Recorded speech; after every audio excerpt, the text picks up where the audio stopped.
Oi gente, tudo bem?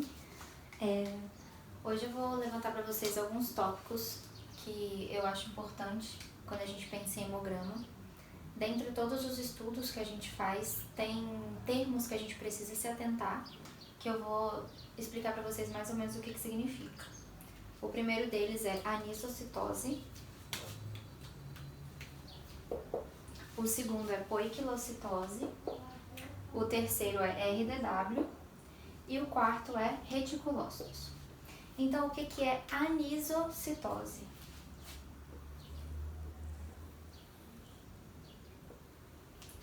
É quando você tem hemácias de vários tamanhos diferentes. Então, aqui pode ser um macrócito, aqui uma hemácia de tamanho normal e aqui um micrócito.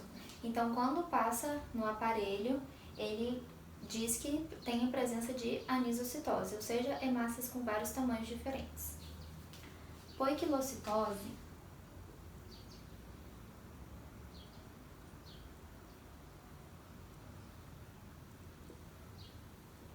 são hemácias com formatos diferentes.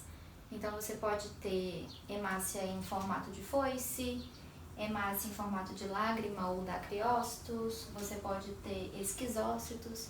Então, quando aparece poiquilocitose, você tem que pensar em formas diferentes. Então, as hemácias estão com formas diferentes. RDW nada mais é do que um reflexo da anisocitose. Ou seja, geralmente quando você tem uma anisocitose, você tem um RDW aumentado.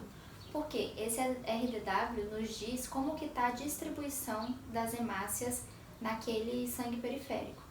Então, consequentemente, se você tem hemácias com vários tamanhos diferentes, essa distribuição vai aumentar, vai ficar mais desigual. Então, querendo ou não, o RDW também vai aumentar. E os reticulócitos? Os reticulócitos, eles são um marcador muito importante da ação da medula óssea, como que ela está trabalhando. Então, a gente pode pensar em reticulócitos e pensar ao mesmo tempo em medula óssea, para saber se essa medula óssea está hiperproliferativa ou hipoproliferativa. E isso a gente consegue analisar mais quando a gente for ver as coisas relacionadas às anemias, por exemplo. Então, aqui nós temos os índices hematimétricos que aparecem no pedido de hemograma. Temos hemoglobina, VCM, HCM, CHCM, hematócrito e hemácias. Hemácias, vocês já sabem a quantidade de eritrócitos que tem naquele sangue periférico. Hematócrito, eu coloquei aqui um desenho esquemático para vocês. O hematócrito é a porcentagem de eritrócitos que tem em todo o seu plasma. Então, aqui eu coloquei como se fosse um tubo com uma amostra. Aqui em azul você tem o plasma e em vermelho as células sanguíneas, os eritrócitos no caso. Então, a porcentagem dessas células vermelhas aqui é o que vai nos dizer o nosso hematócrito. Nós temos a hemoglobina, que é a quantidade de hemoglobina que tem dentro do eritrócito. Nós temos o VCM, que é o volume corpuscular média. Então, quando você pensa em volume, você já pensa em tamanho. Então, ele vai te dizer se tem uma hemácia de tamanho normal, se tem um micrócito, se tem um macrócito. O HCM é hemoglobina corpuscular média, ou seja, o quanto de hemoglobina tem dentro da hemácia. Então, aqui ele vai te dizer se é hipocrômica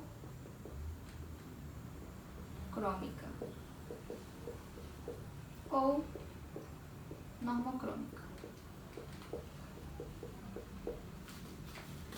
Já o CHCM é a quantidade de hemoglobina, a concentração de hemoglobina corpuscular média. Ou seja, é o quanto de hemoglobina tem em todo o sangue, não só dentro de uma hemácia, mas em todo o sangue. E ele vai nos dizer também a mesma coisa do HCM. Só que aqui você vê em uma proporção maior. Mais pra frente nós vamos falar sobre as anemias. Eu queria que vocês se atentassem a 3 marcadores principais para a gente poder analisar as anemias, que é a hemoglobina, para dizer se a pessoa tem anemia ou não, o VCM, para dizer se é microcítica ou macrocítica, e o HCM, para dizer se é hipocrômica ou normocrômica. Aqui eu queria falar com vocês um pouquinho sobre o reticulócito, que eu acho que é um marcador importante que a gente tem que saber. O que são os reticulócitos? São eritrócitos jovens. Aqui eu coloquei para vocês um exemplo. aqui nós temos um eritrócito já maduro na nossa circulação periférica e aqui nós temos um reticulócito. O reticulócito também é um eritrócito, só que é um eritrócito mais jovem, ou seja, a gente pode ter uma porcentagem normal de reticulócitos na corrente sanguínea porque aquele reticulócito vai amadurecer e virar um eritrócito maduro. Porém, nós temos que analisar quando esse número está muito alto, quando você tem muito reticulócito acima do valor padrão ou pouco reticulócito abaixo do valor padrão, certo? E o que são essas inclusões dentro do reticulócito? São restos de cromatina, porque como vocês sabem, o eritrócito é uma célula anucleada, sem núcleo. Então aqui é como se ela não conseguisse perder esse restante dos pedaços do núcleo dela e ficasse ali, entendeu? Então no laboratório a gente usa uma coloração específica que vai corar esses resquícios de cromatina.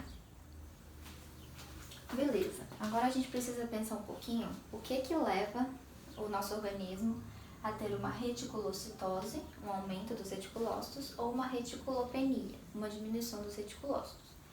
Então, se a gente pensar que os reticulócitos são eritrócitos jovens e ele condiz com o trabalho da medula, ou seja, como que a medula está trabalhando ou quanto que ela está trabalhando, se a gente pensar na reticulocitose como um aumento desses reticulócitos, quer dizer o quê? Que a medula está trabalhando muito, ou seja, ela não está esperando nem os eritrócitos madurarem para liberar e já está liberando um monte de eritrócito jovem.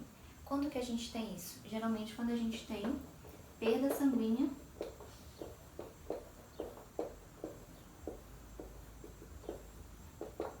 na periferia, ou seja, hemorragia.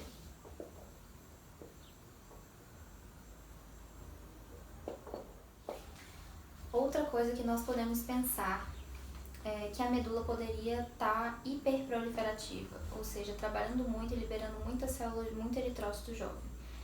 Se você pensar o seguinte, se acontecer alguma coisa nesse organismo e os eritrócitos estiverem morrendo, você vai precisar de mais célula sanguínea, ou seja, a medula vai ter que se virar para dar conta do recado, porque os seus eritrócitos estão morrendo, mas ela tem que dar conta do recado, ou seja, em casos de hemólise.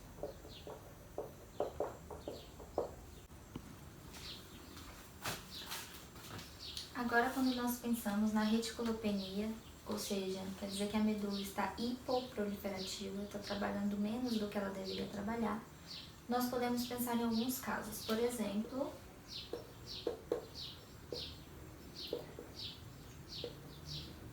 anemias carenciais. Alguns exemplos dessas anemias carenciais é a anemia ferropriva, por deficiência de ferro, e a anemia megaloblástica, por deficiência de vitamina B12. Por que em anemias carenciais você vai ter uma reticulopenia? Porque a medula ela não vai ter o substrato, ela não vai ter como produzir a hemoglobina. Então, se você não tem como produzir a hemoglobina, como que você vai liberar os eritrócitos? Como que você vai conseguir trabalhar se você não tem o seu substrato para trabalhar? Então, em anemias carenciais, geralmente você tem uma reticulopenia justamente por causa dessa hipoproliferação da medula óssea.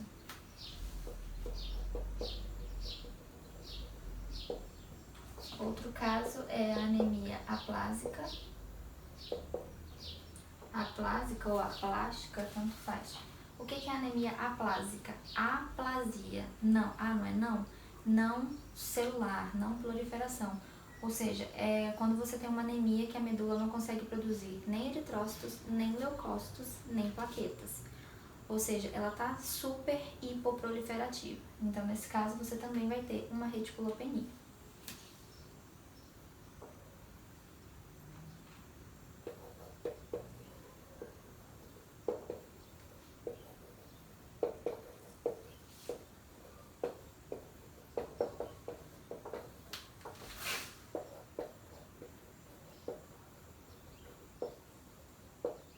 Outro caso que nós podemos encontrar reticulopenia são em anemias hipocrômicas.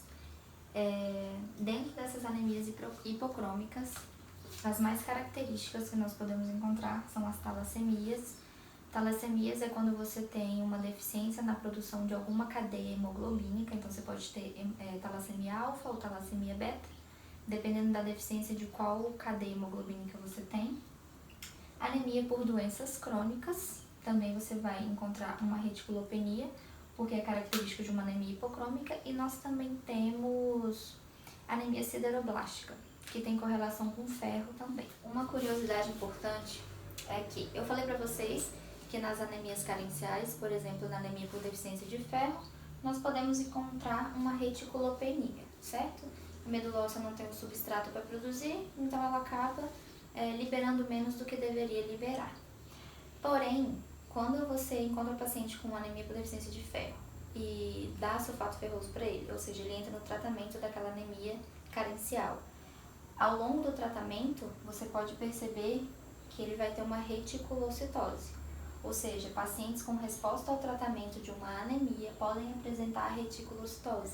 E isso é bom. Isso quer dizer que a medula, conseguiu o substrato que ela queria, agora ela vai trabalhar, vai correr atrás do prejuízo. Então ela vai trabalhar a full para poder